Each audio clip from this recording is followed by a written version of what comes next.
Last September, on a place at the table, I asked a simple but uncomfortable question. Are our budget rituals or are they real? That monologue drew from the IMF paper, Fiscal Forecasting Errors in Nigeria, which established that our budgets are plagued by large systemic forecasting errors. Revenues are routinely overestimated, driven by inflated oil production assumptions, while capital expenditure is consistently under-executed. In short, our budgets are detached from reality. I argue that Nigeria needs budgets grounded in realism, not fantasy, because at stake is not just accounting, it's the integrity of budgeting and governance itself. The reaction was mixed. Some were critical, pointing to assurances from the president that Nigeria had indeed met revenue targets. Fast forward to today, the facts are finally caught up with the rhetoric. The federal government, via the Minister of Finance, and the President admitted that not only did we not meet our revenue target, we've been running multiple budgets for the past 2 years. In his presentation at the 2026 budget to the National Assembly, the President said, "We are terminating the habit of running 3 budgets on one." To do this, he announced 4 clear objectives. 1. A hardline deadline of the 31st of March 2026 to end multiple budget implementations and close all outstanding capital liabilities from prior budgets. From April 2026, Nigeria is to operate a single clean budget cycle. 2. The repeal and reenactment of prior budget acts to legally reset the system. 3. Stricter fiscal discipline and tighter implementation controls. 4. A better alignment of budget with the calendar and revenue cycles. To signal seriousness, 2026 budget assumptions were notably restrained. Oil productions at 1.8 million barrels per day, oil price at $64 per barrel, an exchange rate of 1,400 to the dollar, all within defensible benchmarks. Unfortunately, this isn't enough. Realism at the executive level doesn't necessarily translate to pragmatism at the legislative level. The National Assembly has shown a troubling habit of discarding benchmarks, inserting thousands of projects into the capital budget, and padding the budget with trillions. If the federal government is serious about budget integrity, then this practice must end decisively and permanently. Until budgets reflect what we can fund, implement, and account for, they remain rituals.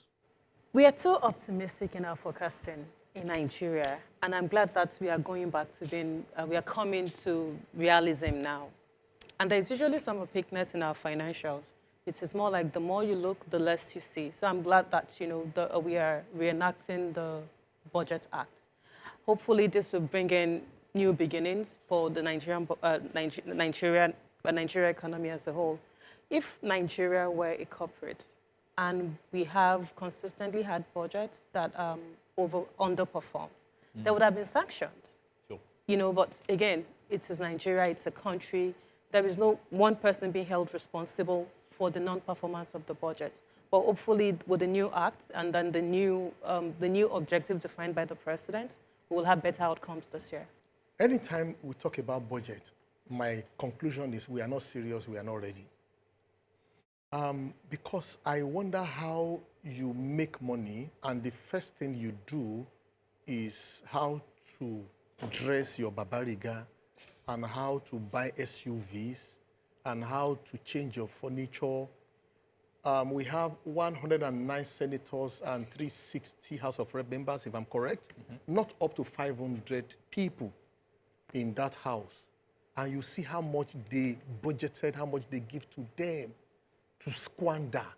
We paid them to sleep in that red and green chamber. So for me, there's nothing new.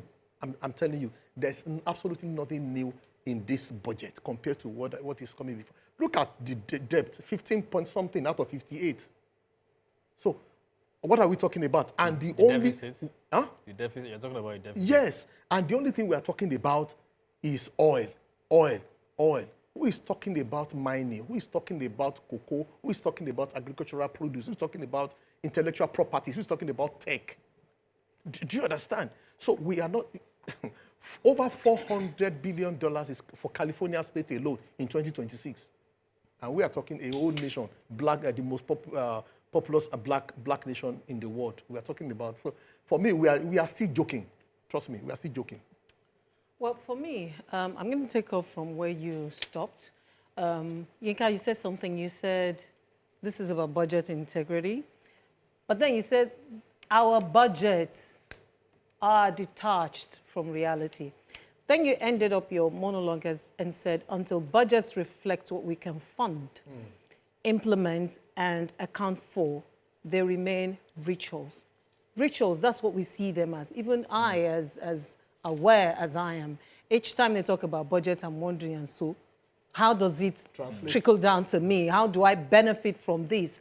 And it's not just me. If I am thinking that, imagine what the other people on the streets will be thinking about. Just as Benga said, oil.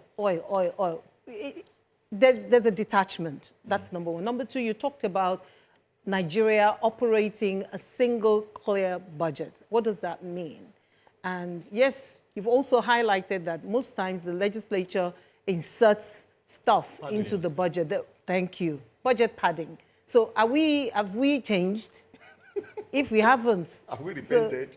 It's a ritual. That's why we're highlighting this, because the executive seems to want to do the right thing, but the budget needs to be passed by the legislature. And the thing they do every year is that they insert all these thousands of projects, and they pad the budget in the process. And in order to accommodate all those they are padding, they change the benchmarks. All those they keep pressing the necks of civil service exactly. organizations. And what I'm saying is that practice has to end. If we're going to have budgets that are realistic, then they have to. The executive so the culprit has to here, insist. the culprit here is not the executive now; it's the legislature. All of them. Our representatives. Well, the executive are also All of culprit them. because they are the ones that They are present partners in crime. the Ijika, budget. Yeah. that will only stop the day the strength of the nation called Nigerian youths we sit down to understand their fatherland's constitution and hold their leaders responsible in terms of budget, not comparing who is greater than each other on social media. Thank they are you. very, very responsible. Thank you. Roque?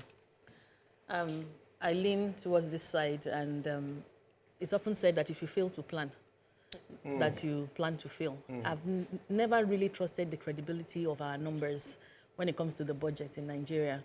And my own metric, my own specific metric is always education. So when I look at the budget and I see what is allocated to education in comparison to the actual budget and what other practices in other countries, and when I look around and see that maybe just Lagos State and a few areas, there's change, I keep wondering, it's like moving things on a chessboard. How credible is it? It's like watching 3 movies at the same time. I find it confusing. I find it that it doesn't translate into everyday life. It doesn't. So if something doesn't translate to everyday life, if you put a budget out, if you start a road construction and then you stop, like say for example, the coastal road, for example, is beautiful. We can see the changes, but we can already see the mess already. And I don't even think that thing is how many months old. So where is the money to Failing every complete the, it doesn't translate to reality. So that's my own contribution. Let's just detached from reality. completely. So we just need to marry it together so that people can trust it and know that, yeah, they're on our side. But for now, nah. Rituals are ultimately empty gestures. Might I suggest that there is a lack of appetite for rituals in 2026? Yinka, you have rightly read the mood. With the tales of loss that have ushered in 2026, what is needed is purpose and impact, not empty rituals.